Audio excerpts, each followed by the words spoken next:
నమస్తే, welcome to Shri Manidweepeswari channel. ఈరోజు నేను పండు మిరపకాయలు కారం చేయబోతున్నానండి. మన ఇంట్లో ఎక్కువ పండు మిరపకాయలు, ఒక్కోసారి ఎక్కువ పచ్చిమిరపకాయలు తెచ్చేసుకుంటుంటే మాగిపోతుంటాయి కదా. అవి అలా వేస్ట్ చేయకోకుండా ఇలా ఫ్రెష్గా ఉన్నప్పుడే తీసుకోవాలి. చాలా ఈజీ అండి. దీన్ని ఇక్కడ చూడండి, 4 టమాటాలు తీసుకున్నాను, మంచిగా మాగినోటివి. ఇవి తీసుకొనేసి వీటిని మనము ఓన్లీ ఒక 2 ఆనియన్స్ తీసుకున్నాను. ఇప్పుడు మనము ఏం చేయాలంటే ఈ పండు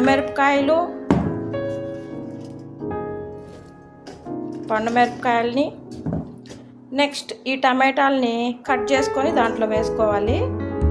కట్ చేసేస్తాను.